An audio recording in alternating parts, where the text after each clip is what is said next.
Hola, soy Raúl Jeremías Soriano Gómez y te invito a escuchar esta explicación. Éxodo capítulo 16. Toda la comunidad israelita salió de Elim y llegó al desierto de Sin, que está entre Elim y Sinaí. Era el día 15 del mes segundo después de su salida de Egipto. Allí, en el desierto, todos ellos comenzaron a murmurar contra Moisés y Aarón, y les decían: ojalá el Señor nos hubiera hecho morir en Egipto. Allá nos sentábamos junto a las ollas de carne y comíamos hasta llenarnos, pero ustedes nos han traído al desierto para matarnos de hambre a todos. Entonces el Señor le dijo a Moisés: voy a hacer que les llueva comida del cielo. La gente deberá salir cada día y recogerá solo lo necesario para ese día. Quiero ver quién obedece mis instrucciones y quién no. El sexto día, cuando preparen lo que van a llevar a casa, deberán recoger el doble de lo que se recoge cada día. Moisés y Aarón dijeron entonces a los israelitas: por la tarde sabrán ustedes que el Señor fue quien los sacó de Egipto, y por la mañana verán la gloria del Señor, pues ha oído que ustedes murmuraron contra él, porque ¿quiénes somos nosotros para que ustedes nos critiquen? Y Moisés añadió: por la tarde el Señor les va a dar carne para comer, y por la mañana les va a dar pan en abundancia, pues ha oído que ustedes murmuraron contra él. Porque ¿quiénes somos nosotros? Ustedes no han murmurado contra nosotros, sino contra el Señor. Luego Moisés le dijo a Aarón: di a todos los israelitas que se acerquen a la presencia del Señor, pues él ha escuchado sus murmuraciones. En el momento en que Aarón estaba hablando con los israelitas, todos ellos miraron hacia el desierto y la gloria del Señor se apareció en una nube. Y el Señor les dirigió a Moisés y les dijo: he oído murmurar a los israelitas, habla con ellos y diles: al atardecer ustedes comerán carne, y por la mañana comerán pan hasta quedar satisfechos. Así sabrán que yo soy el Señor su Dios.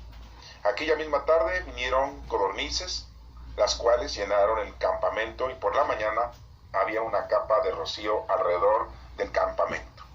Después que el rocío se hubo evaporado, algo muy fino, parecido a la escarcha, quedó sobre la superficie del desierto.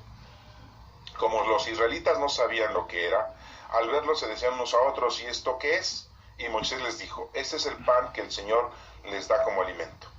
Y esta es la orden que ha dado el Señor. Recoja cada uno de ustedes lo que necesite para comer, y según el número de personas que haya en su casa.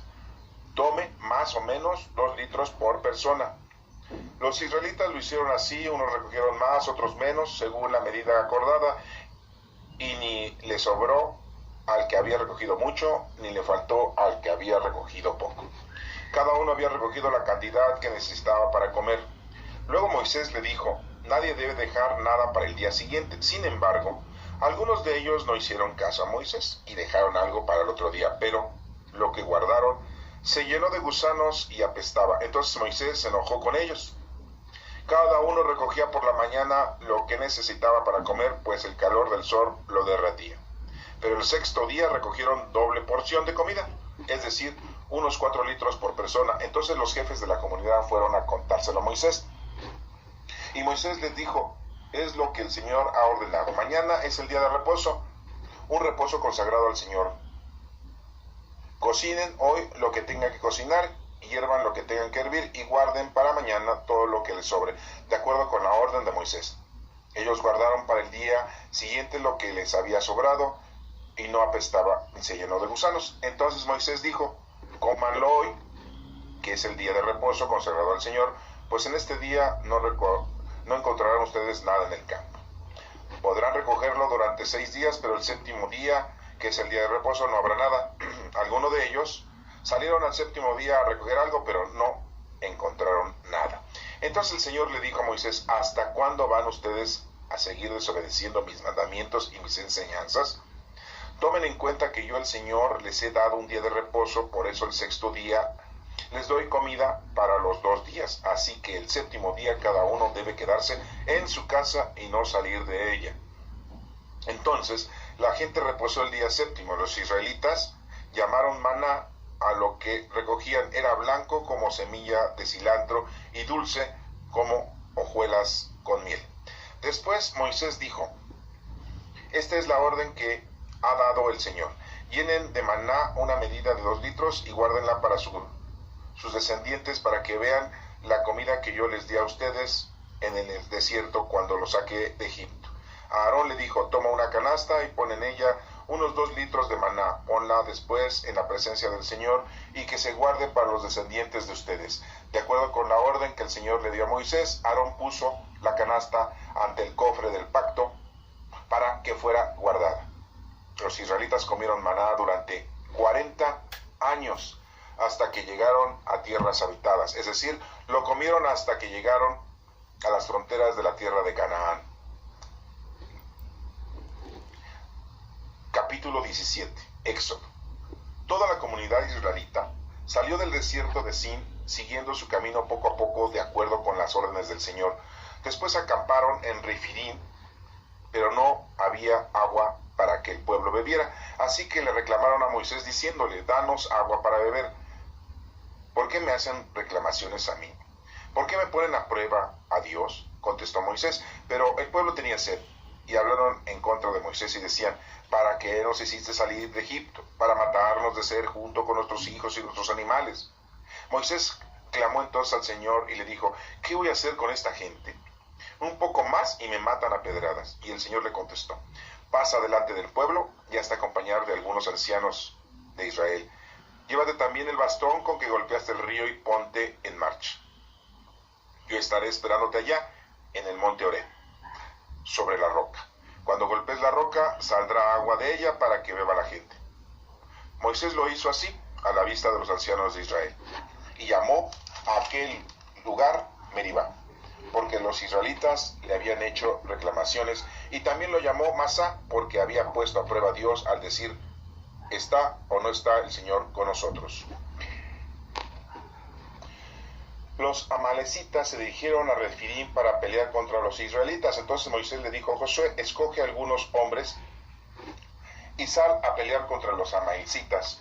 Yo estaré mañana en lo alto del monte con el bastón de Dios en la mano. Josué hizo lo que Moisés le ordenó y salió a pelear contra los amalecitas. Mientras tanto Moisés, Aarón y Hur subieron a lo alto del monte. Cuando Moisés levantaba su brazo, los israelitas dominaban en la batalla, pero cuando lo bajaba dominaban los amalecitas. Pero como Moisés se le cansaban los brazos, tomaron una piedra y se la pusieron debajo para que se sentara en ella. Luego Aarón y Hur lo sostuvieron los brazos, uno de un lado y el otro del otro. De esta manera los brazos de Moisés se mantuvieron firmes hasta que el sol se puso y Josué derrotó al ejército amalecita al filo de espada. Entonces el Señor le dijo a Moisés: escribe esto en un libro para que sea recordado, y dile a Josué que voy a borrar por completo el recuerdo de los amalecitas. Moisés hizo un altar al que le puso el nombre: el Señor es mi bandera. Y le dijo: la bandera del Señor es la mano. El Señor está en guerra con Amalec de una generación a otra. Esta es palabra de Dios. Te alabamos, Señor. Bueno, en estos dos versículos, en estos dos capítulos, estamos viendo dos milagros. Uno es el maná y el otro es el agua que les da de beber al pueblo hebreo cuando tienen sed. Los dos milagros se suscitan porque los israelitas murmuran en contra de Aarón y Moisés y murmuran en contra de Dios. Y empiezan a decir que sería mejor haber estado en Egipto y seguir comiendo y siendo esclavos. Este es algo muy importante que debemos nosotros de equiparar.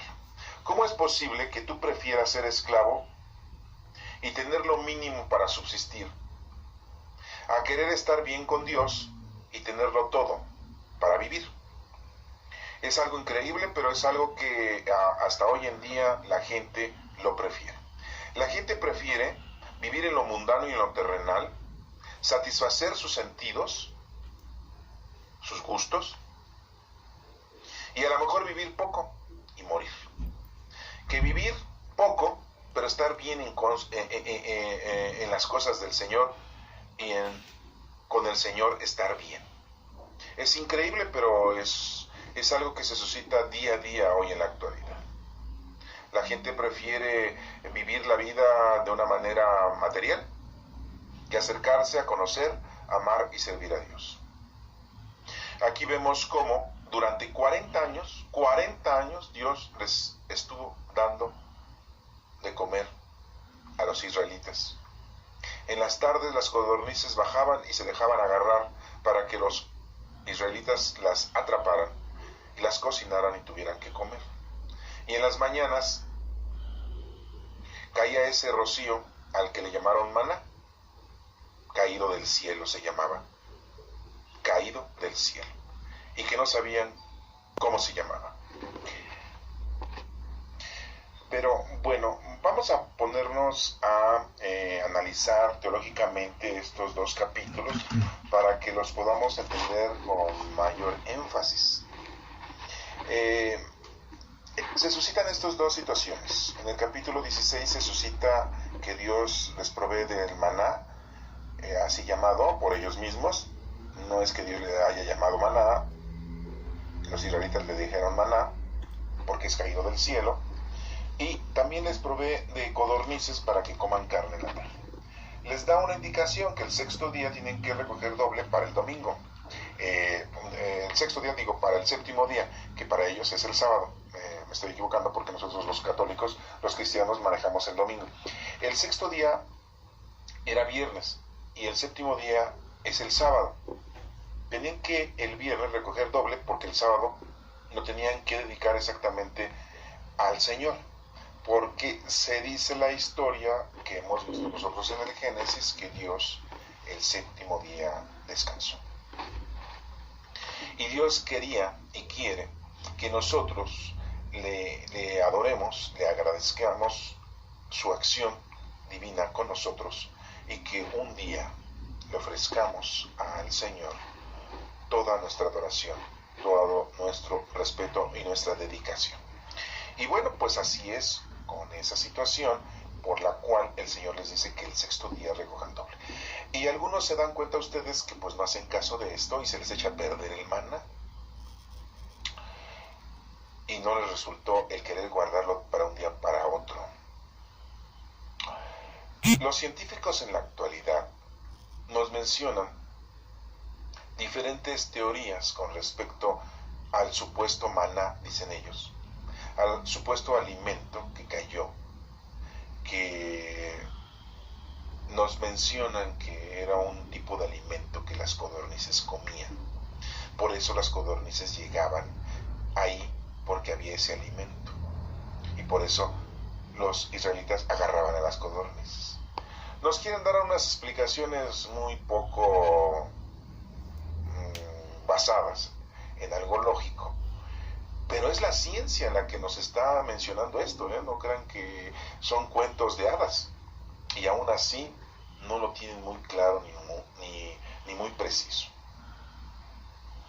Lo que sí vemos es de que esto se suscitó no solamente un día ni una semana, 40 años.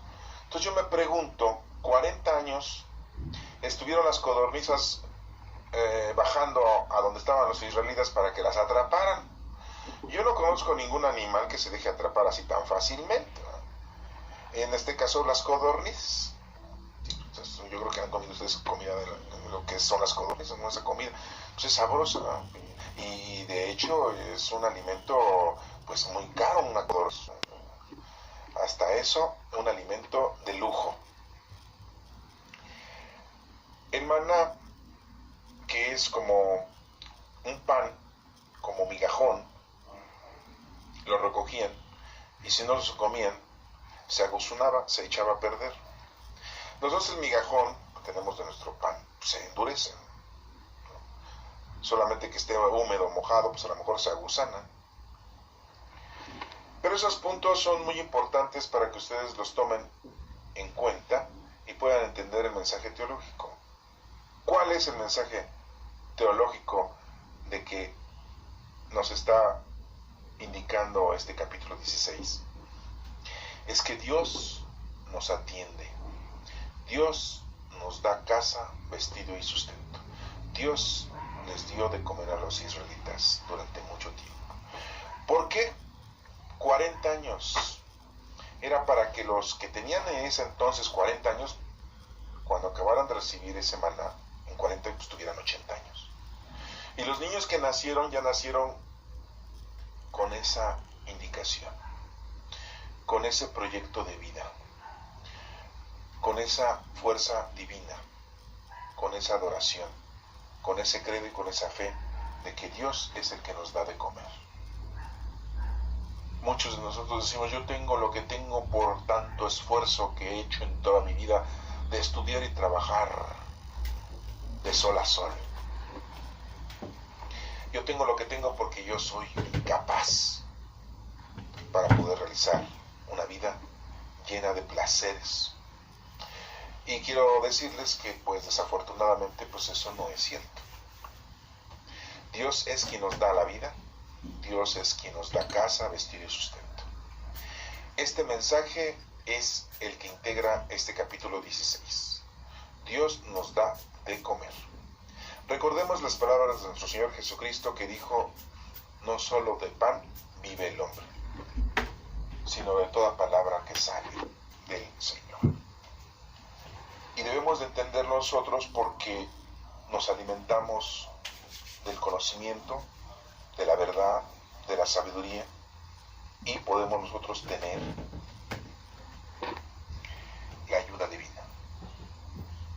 Esto es muy importante que ustedes lo tengan en cuenta, porque perdemos nosotros durante toda nuestra vida la dirección principal, que es en que nuestro Padre Dios es quien nos ayuda siempre. Y nosotros nos perdemos en las cosas mundanas y materiales. La situación es la siguiente. En el capítulo 17 nos está mencionando que el pueblo tiene necesidad de agua. Y están en el desierto. Pues no hay agua. No había ríos por ahí. Y murmuran en contra de Dios. Después de haber murmurado que no tenían que comer. Ahora dicen, pues no tenemos ningún pozo de donde sacar agua, no tenemos ningún río de donde tomar agua y beber.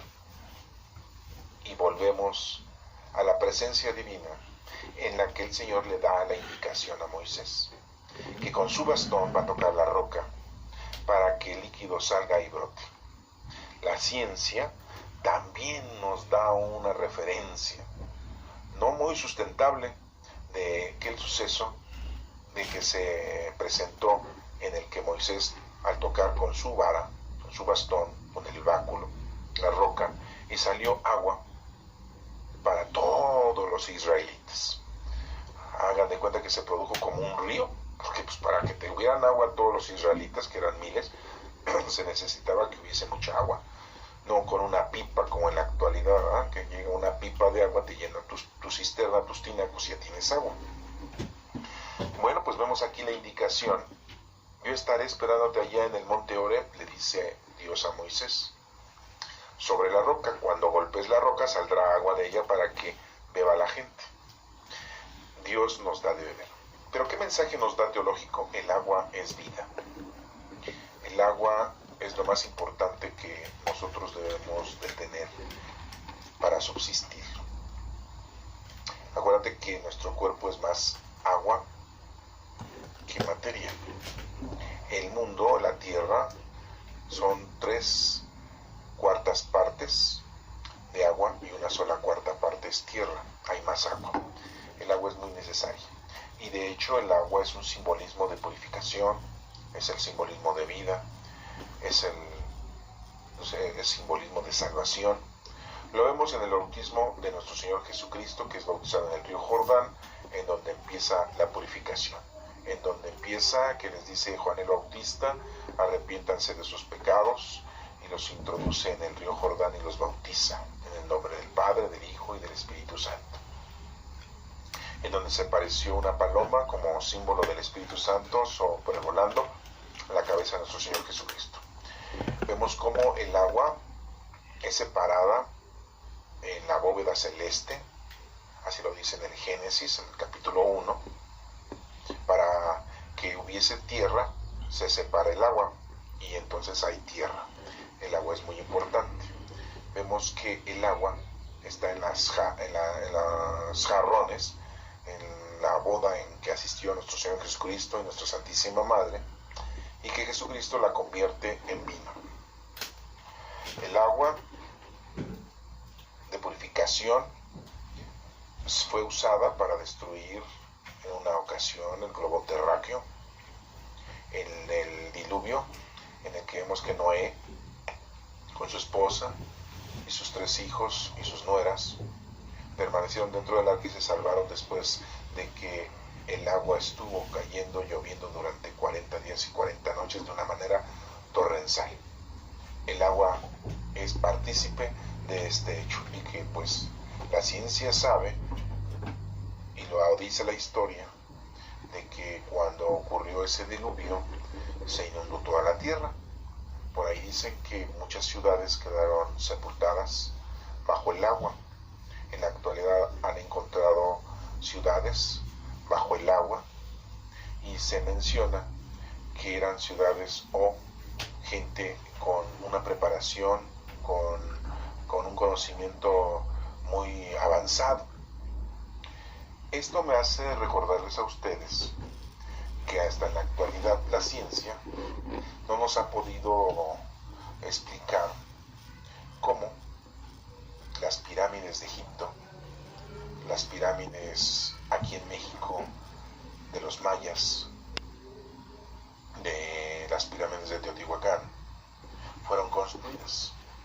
Las pirámides de Egipto, que son 3, al igual una esfinge que tenemos por ahí, ustedes las han visto en revistas o en libros o en películas, que sería imposible que la hubieran podido construir esas pirámides sin ninguna maquinaria. En la actualidad, con las máquinas y las grúas que existen, no se lograría construir esas pirámides. Esto es increíble. Se menciona que cuando llegaron los egipcios a esa tierra, ya estaban las pirámides. ¿Quién las construyó? Pues no se sabe. La ciencia todavía no nos explica esto. Pero dicen que cuando vino el diluvio, el instrumento, el agua, y se inundó toda la tierra, acabó con todas esas ciudades y con toda esa gente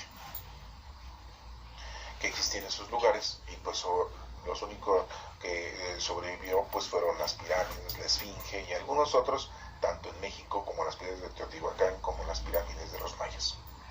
Pero bueno, esa es una historia. A lo que voy es que el agua ya hizo su presencia en el mundo de una manera catastrófica. El agua es muy importante. Y aquí vemos cómo Dios les provee de agua para su alimento, para saciar su sed a todos los israelitas, pero tocando una roca. ¿Se acuerdan que una ocasión le dijeron a nuestro Señor Jesucristo, los sacerdotes, los fariseos y escribas, cuando iba entrando Jesucristo el día de Ramos, les dijo, esos fariseos y escribas le dijeron a Jesús y a sus discípulos, oye, los niños están gritando, bendito el que viene en nombre de Hosana en las alturas. Calla a esos niños, no deben los niños de gritar, no debe de gritar la gente. Y Jesús les dijo, si ellos callan, las rocas hablarían. Pues aquí estamos viendo que las rocas estaban calladas, secas, en el momento que fueron tocadas por el báculo.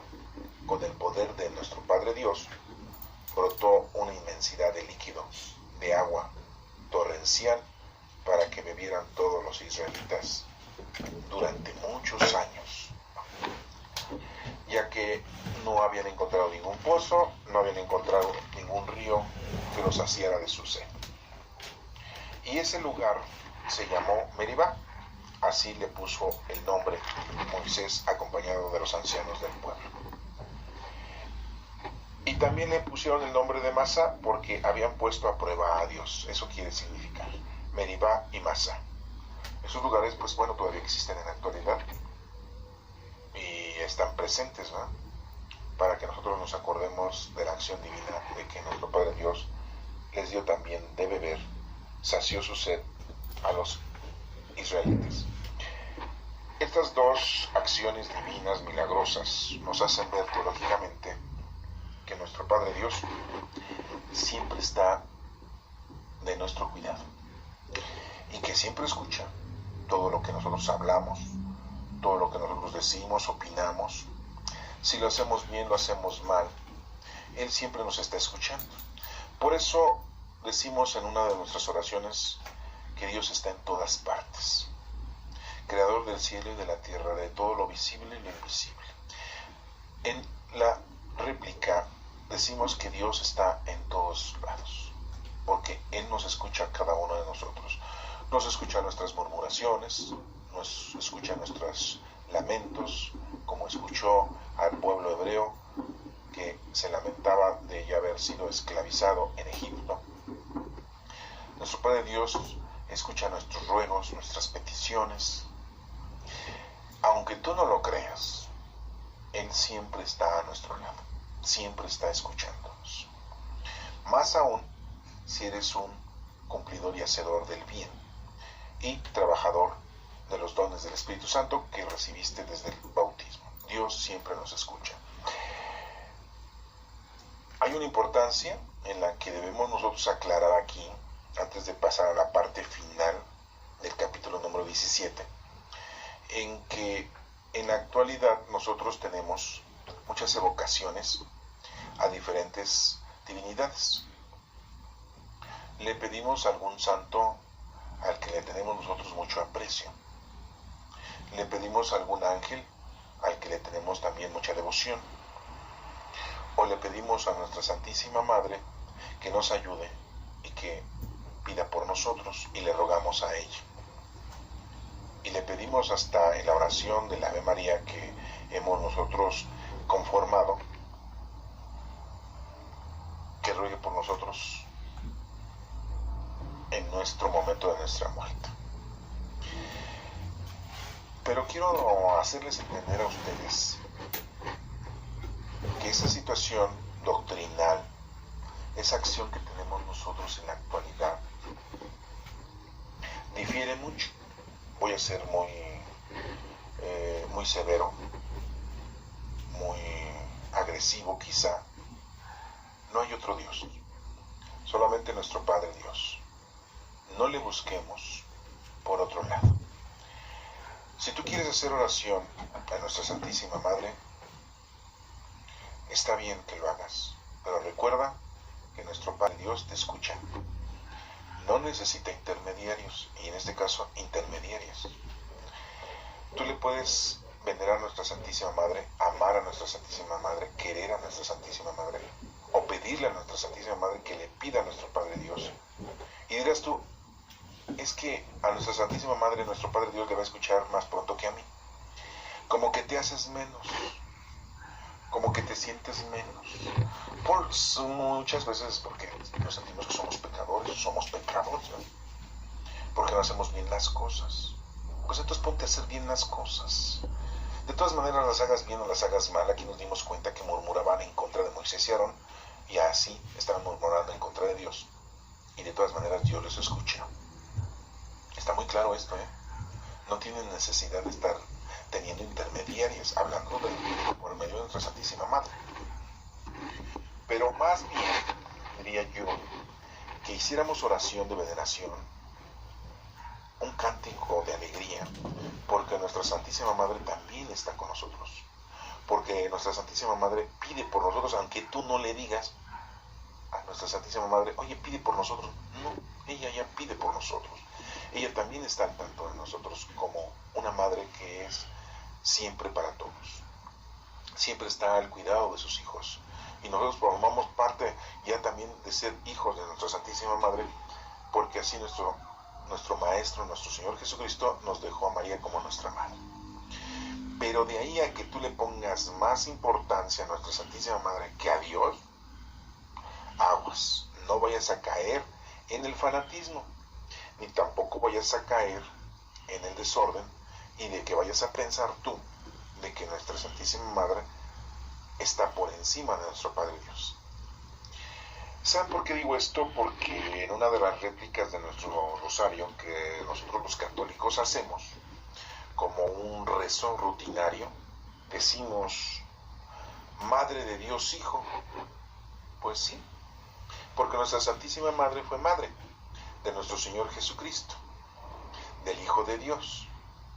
Y nosotros somos muy dados a que, bueno, pues si es la madre de Jesús, y Jesús es Dios, es la madre de Dios Hijo. Pero quiero aclarar una cosa. Jesucristo cuando vino al mundo era el Hijo de Dios. No era Dios Hijo, era el Hijo de Dios. Dirán ustedes, a ver, no entiendo eso. Sí, era el Hijo de Dios. Ya cuando nuestro Señor Jesucristo lo conocemos como Jesús, cuando se va de aquí, pues ya lo conocemos nosotros como Dios Hijo. Primero era Hijo de Dios y después Dios Hijo, que son cosas diferentes. Bueno, aquí lo conocimos como Jesucristo, pero antes de que llegara aquí, ya nuestro Dios Jesucristo, que no tenía nombre antes de que llegara aquí, pues era Dios también. Es algo que es difícil de explicar de una forma categórica. El entender las tres personas de la Santísima Trinidad que forman a nuestro Dios. Pero podemos explicarlo de una manera doctrinal, de una manera teológica, en la que nosotros aseveramos que Dios se nos ha presentado, nuestro Padre Dios se nos ha presentado en tres divinas personas. En nuestro Padre Creador, nuestro Señor Jesucristo Salvador y nuestro Señor Espíritu Santo Santificador. Y dije bien, nuestro Señor Espíritu Santo, porque los tres son señores en el amplio término de la palabra. Padre, nuestro Señor Jesucristo, nuestro Señor Espíritu Santo. Como estas tres divinas personas se nos han presentado a nosotros, por eso nosotros entendemos que son tres personalidades, un mismo Dios. Esa es la forma en que nuestro Padre Dios se nos ha presentado ante nosotros, para que lo podamos conocer, amar y servir. Entonces, después de este término, entendemos nosotros que el Señor siempre está a nuestro lado, siempre está a nuestra ayuda y siempre nos está ayudando. Y no necesitamos otros intermediarios, y mucho menos algún santo que ustedes ya lo tienen en los altares, algo muy inventado por la Iglesia Católica de elevar a los altares a personalidades que vivieron en este mundo y en las que nosotros les hemos tenido mucho aprecio, porque vemos que son personalidades que vivieron una vida muy acercada a los designios de Dios. Pueden mencionarme a cualquier personaje que ustedes quieran y manden, a cualquier santo que ustedes conozcan, su ejemplar de ejemplo, pero ninguno de ellos tiene poder como lo tiene Dios. Ninguno de ellos hace milagros. Ninguno de ellos puede hacer cambiar o cambiarnos. Nosotros podemos cambiar si le pedimos a Dios fuerza para hacer lo mismo que hizo alguno de ellos, alguno de esos santos, que así les llamamos, o personalidades ejemplares. Al igual quiero determinarles que nuestra Santísima Madre tampoco tiene poder para hacer milagros. Los milagros los hace Dios. A veces vemos cosas y pensamos que son milagros y no son milagros. Esto que acabamos de ver en estos dos capítulos sí son milagros de Dios. Esos sí son milagros. Un milagro de que se brote un río de agua para darles de beber a los israelitas. No hay ningún hecho histórico que diga que algún santo lo hizo o que nuestra Santísima Madre lo hizo. Tampoco durante 40 años darles de comer codornices y ese maná, o ese pan bajado del cielo durante 40 años. No tenemos ninguna nota en la que tengamos que los santos o la Virgen hicieron algo parecido. La única nota que tenemos es que nuestro Padre Dios les dio de comer y beber. Lo que necesita el ser humano para subsistir, físicamente hablando, pero también teológicamente hablando, les da la vida, nos dio la vida y nos sigue sustentando, porque no solo de pan vive el hombre. Y quien lo hizo es nuestro Padre Dios, no lo ha hecho nadie más. Entonces, es muy importante esto para que se aclaren las cosas. Así lo debemos nosotros de entender. No hace milagros nuestra Santísima Madre, no hacen milagros los santos. A nuestra Santísima Madre se le ama, se le quiere. Hay una devoción plena por ella, se le respeta. ¿Quién no va a querer y amar a la Madre de nuestro Maestro, de nuestro Señor Jesucristo? Si tú eres cristiano, debes de respetarla y amarla plenamente. Si no es así, entonces no eres un buen discípulo de Cristo, no eres un buen hermano de Cristo, no eres un verdadero hijo de Dios. Y no solo eso, sino que también pasemos al punto de que muchos piensan que los ángeles tienen poder. El poder de los ángeles está limitado. Ellos solamente ejercen su fuerza que Dios les ha permitido ejercer. No tienen otra fuerza mayor. Los ángeles tampoco hacen milagros. Por lo tanto, después de decir todo esto, tenemos el resolutivo de que el único es nuestro Padre Dios. Es el único que hace milagros. Es el único que nos ayuda, nos atiende. Murmures o no murmures, hables o no hables con Él, Él siempre está pendiente de nosotros. Que tú no estás pendiente de Él, Él sí está pendiente de ti. Aunque tú estés en lo mundano y en lo terrenal, en los vicios y en los gustos y en los placeres, Dios está siempre contigo. Y más aún hoy en nuestros días, en este año 2017, ya después de 2017 años de que nació nuestro Señor Jesucristo, y de que sabemos que el Espíritu Santo vive con nosotros y está con nosotros dentro de nuestro cuerpo, dentro de nuestra mente, dentro de nuestra alma. Y es como dentro de nuestra alma, que no el Espíritu Santo es nuestra alma, no. El alma es la vida, el soplo que le dio de vida a nuestro Dios para que subsistas durante unos años, porque son unos años. Si acaso 120, ya son muchos. ¿Y cuántos han muerto antes de los 10 años? El Espíritu Santo vive con nosotros y está con nosotros. Siempre está con nosotros. Entonces, no le quiero quitar méritos a los santos, a los ángeles o a nuestra Santísima Madre. Pero las cosas claras deben de permanecer.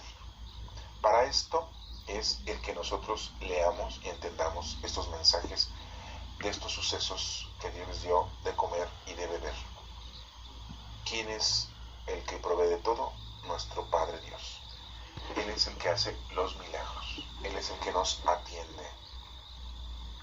Tú puedes seguir con tu devoción mariana a María.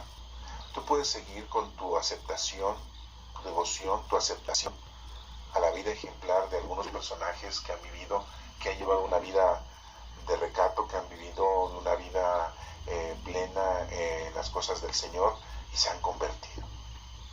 O que han ofrecido toda su vida en una vida mística, en una vida de santidad, en una vida retirada de las cosas mundanas y materiales. Pero los puedes ver, admirar y agarrar como ejemplo su vida para que tú hagas lo mismo si llena tus sentidos, si llena tus gustos, si llena tu situación en la vida. Pero de ahí a que ellos hagan milagros, de ahí a que ellos te cambien, de ahí que ellos hagan algo por ti, está muy difícil. Aquí el que hace las cosas en todo es nuestro Padre Dios. Y lo mismo digo con nuestra Santísima Madre.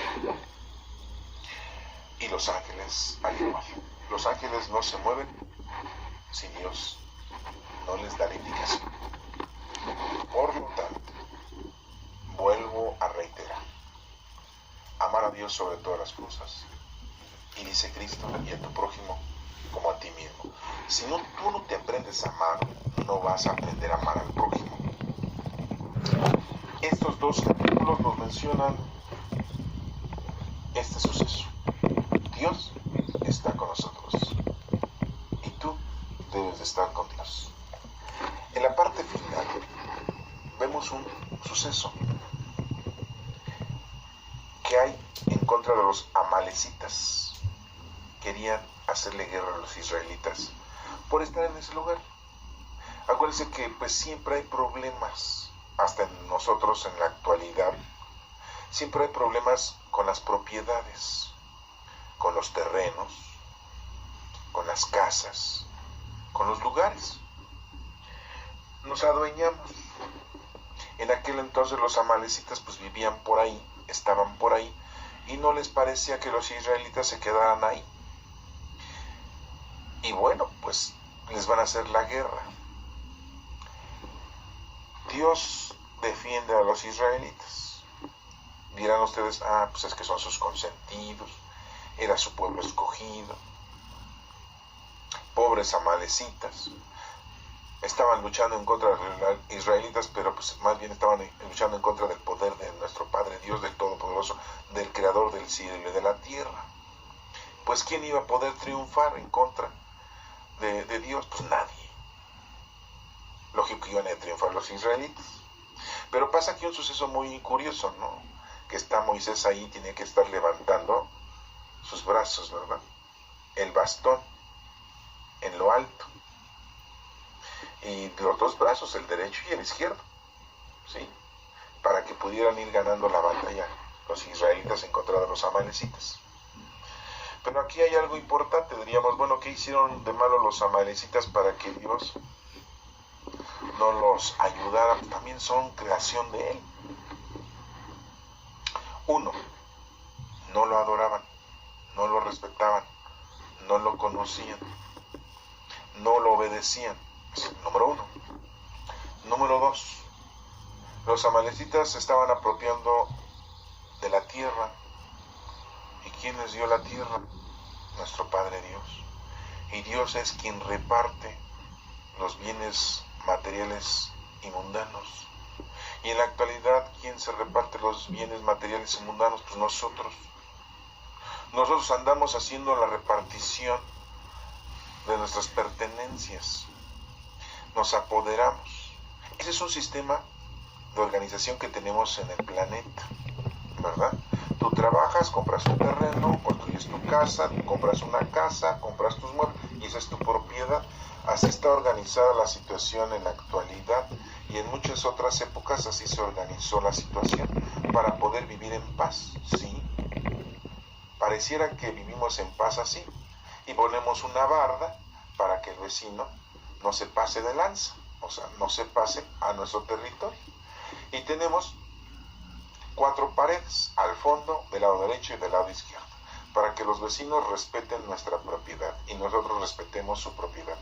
A lo que hemos llegado, porque no sabemos vivir en paz, porque no respetamos la propiedad de las personas. Y los amalecitas aquí, pues no estaban respetando la propiedad de los israelitas, porque el que estaba aquí repartiendo los lugares y las tierras, pues era nuestro Padre Dios. Pero como los amalecitas no conocían a Dios, no amaban a Dios y mucho menos lo obedecían, pues mucho menos iban a entender la repartición de la tierra que Dios le estaba dando a los israelitas. Y en la actualidad estamos en la misma situación. Nosotros queremos repartir nuestra herencia, queremos decir y hacer conforme a nuestros principios que tenemos como personas. Y lo hacemos mal. No hacemos las cosas conforme a las cosas que Dios nos da la indicación. Y nos equivocamos. ¿Sí? Acuérdense que en la actualidad, pues mucha gente cuando hace su testamento o cuando deja su herencia, pues según la persona se lo deja a quien cree que se lo merece. Y muchas veces, cuando nos morimos y dejamos lo que dejamos, cosas mundanas y materiales, pues se acaba, se destruye en menos de lo que canta un gallo, dice por ahí el dicho, ¿no? Qué bueno que ya no vamos a estar cuando eso pase, porque pues nos daría mucha rabia, mucho terror, ¿no? Mucho sufrimiento el saber que lo que tanto nos costó y que quisimos que las cosas continuaran de una manera, pues no se van a suscitar así. Porque aquí al final de cuentas, quien decide las cosas es Dios. Así que antes de que hagamos alguna situación de esa índole, pues pidámosle a Dios sabiduría para hacer las cosas correctamente. Porque si no vamos a estar como los amalecitas. Este es mi territorio, estas son mis cosas, porque vienen los israelitas, les voy a hacer la guerra y entonces Dios los destruye.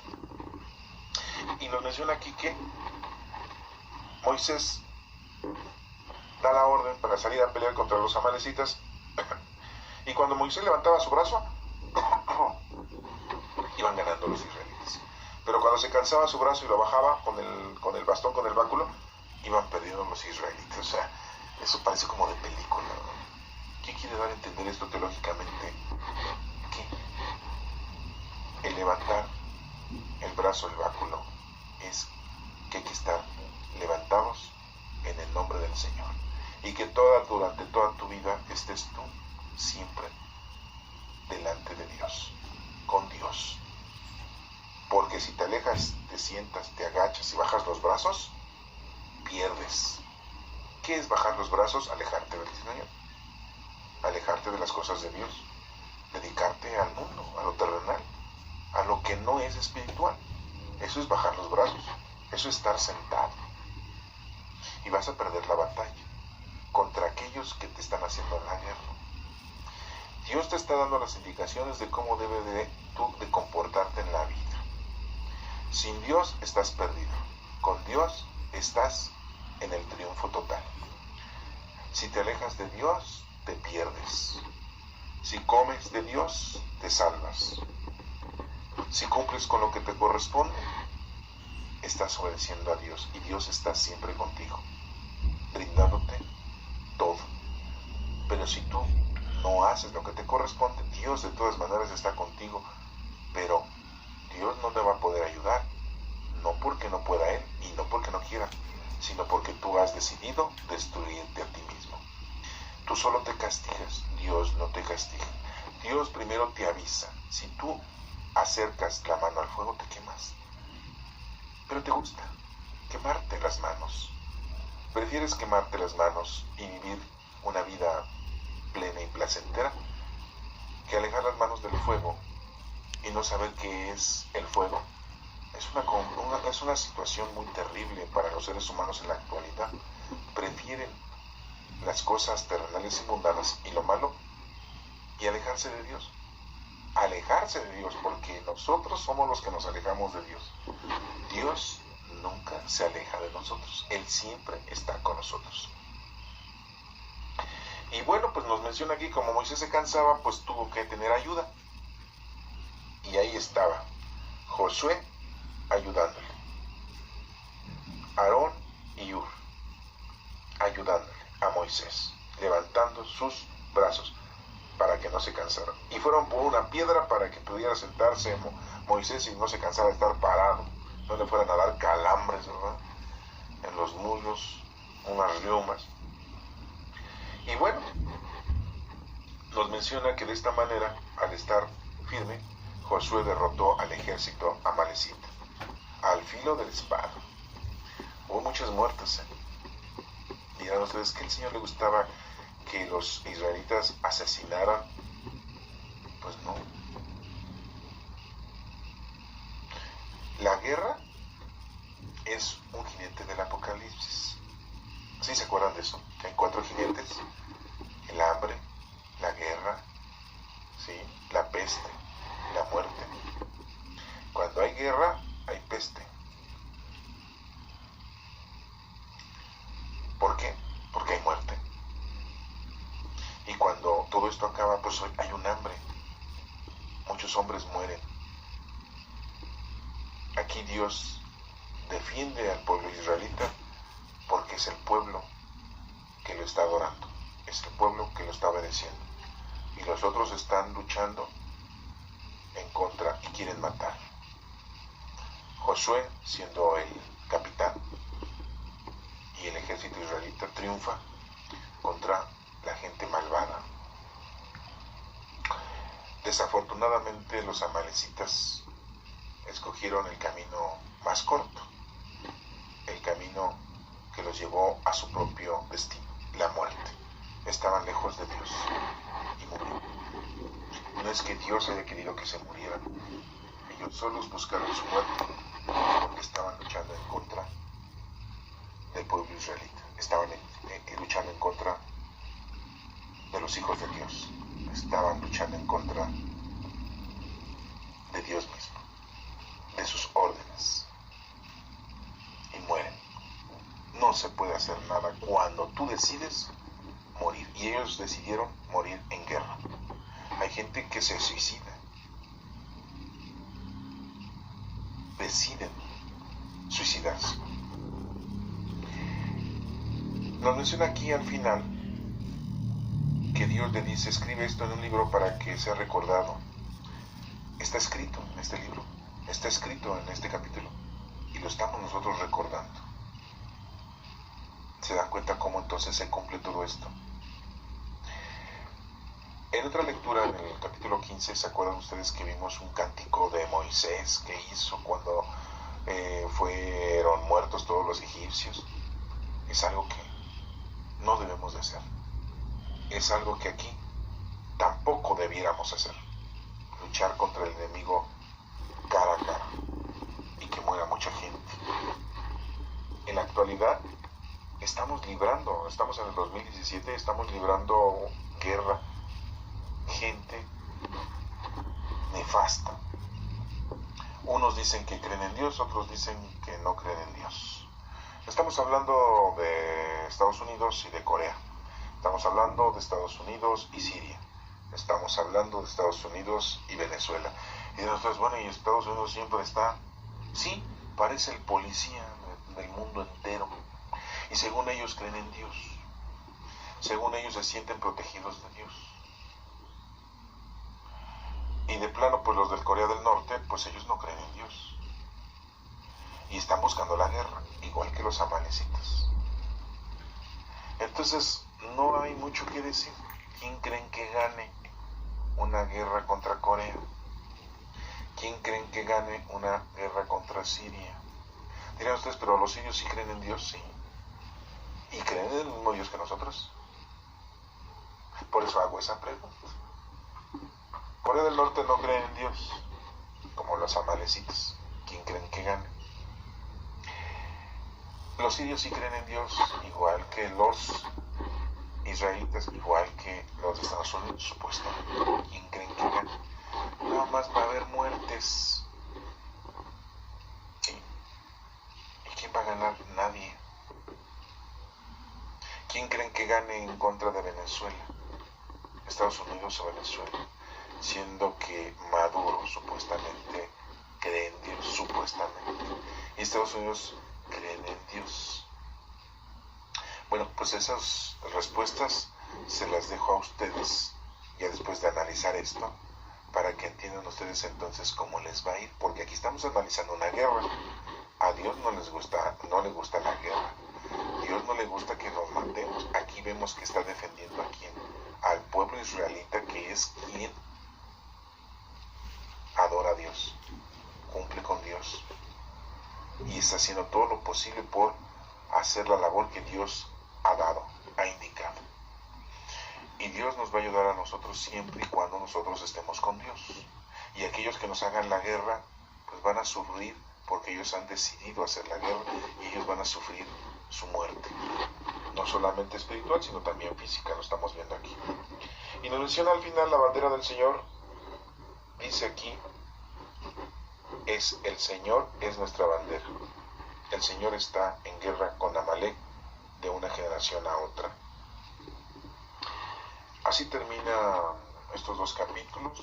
Hemos apreciado el mensaje muy benévolo que el Señor nos está haciendo, nos está pidiendo que estemos con Él, siempre con Él, y que no nos olvidemos de Él, y que no porque vivamos en este mundo terrenal, mundano y con muchos placeres, nos alejemos de Él. Que Dios te bendiga.